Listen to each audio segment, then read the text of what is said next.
Eto na mga ka-supermom, nag-umpisa na tayo ng pagluluto. Ang lulutuin ko for today is my own version ng, ano yan, Joanna? Molo soup. Kahapon pa nag-request yung mga anak ko sa molo. Sabi ko, tinatamad ako. Sabi ko, bukas na, pag sinipag ako. Hindi pa rin ako sinipag kasi alas 11 na ako na malengke. Dahil hindi tumipigil ang ulan. So ngayon, nag-isa na tayo ng sibuyas bawang. Nilagyan ko na ng paminta para mag-isa na din. And then, yung ating pansahog na shredded chicken. Molo na naka-wrap na. Maglalagay ako ng gulay, carrots, repolyo. Din ako ng bawang, pinabrown ko para pan-toppings. And of course, ang spring onion na very important sa lahat. Ang kulang lang dito sa sahog ko o sa mix ko ay si Samuel. Then ubusan ako si Samuel. Di na bumili kasi wala na sa budget kanina sa palengke. Ilalagay ko na ang shredded chicken para mag-isa na. After nito, ilagay ko na yung pinagpakuluan ko kanina yung broth ng chicken. Isang kutsa ko lang ng gusto. I-brown ko lang ng gusto para lumabas ang lasa. Hindi mo na ako naglagay ng asin or anything. Ano lang, ito lang oyster sauce. Kasi yung pinagkulo ako kanina sa manok ay meron ng asin. Nilagyan ko na ng asin. So mamaya na ako magtimpla uli kapag nailagay na lahat ang recado.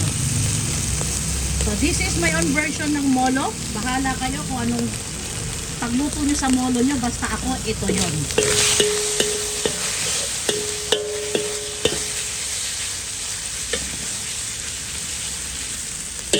Patayin ko lang ng gusto para masarap. So ito na, nasangkot siya na o sangkot-sado ng ating shredded chicken. Ilalagay ko na ang broth ng pinagkuluan kanina ng ating manok. Yan, ito yung broth kanina. Ihalo na natin doon sa ating ginisang manok. Ayan na, binuhos ko na sa ating ginisang sibuyas, bawang at manok. Yan, hintayin na lang natin ito kumulo para mailagay na natin ang ating binalot na molo. Pati na rin ang mga gulay. And then, meron akong binalot na malaking. Ito sa anak ko. Siyang gumawa.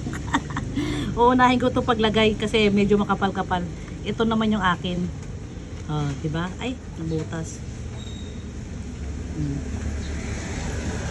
Gumawa siya ng kanya, gumawa rin ako ng akin. Wala lang, katuwaan lang. Ayan na guys, ang carrots. In. Kasi kahapon sabi mo mag-molo si mama. Carrot in. Pagkulo, si molo in naman ang ilalagay natin. Kumuha ka na ng soup dito, dalian mo na para matansya ko ng dagdag pa o hindi na. So ayan nang hinihintay ko na galit sa kulo mga ka-supermom. Ilalagay na natin ang ating binalot na molo. Itong dalawang malaki ang uunahin ko pa lagay.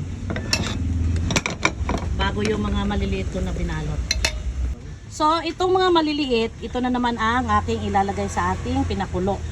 Na, naglagay ka pa, Jason? Ito lang natin. Ito na.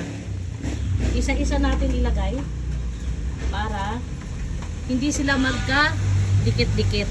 Kung saan yung kulo, doon yung ilalagay, ha? Wow, ganun po yun, ka-super mom? Yeah.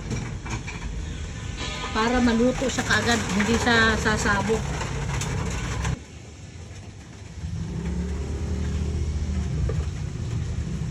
So yung iba lumutang na, pero hindi pa yan luto.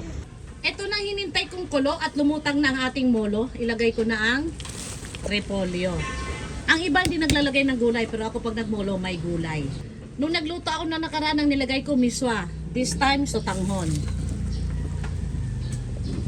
Ayan, haluin ko lang at hintayin natin kumulo uli. Isang kulo lang. Oh, ang bango. Isang kulo lang, luto ng ating molo. Ito yung ginawa ng anak ko, malaki oh. Sa kanya to. Dalawa to, ito naman sa akin, nasama sa akin.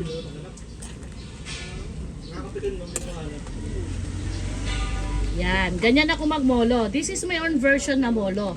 Nilalagyan ko ng gulay. Kasi yung iba, hindi sila naglalagay ng gulay, nilalagay nila yung tira ng molo wrapper, ginugupit-gupit nila, yun ang nilalagay. Pwede rin naman ng ganun. Ako, gulay ang nilalagay ko para dagdag lasa at dagdag nutrisyon. Ito ay maganda sa mga bata. May soup na sila, may protein na dahil sa karne, may gulay pa. So, luto ng ating molo soup, ang bango. Tamang-tama sa panahon na tag-ulan.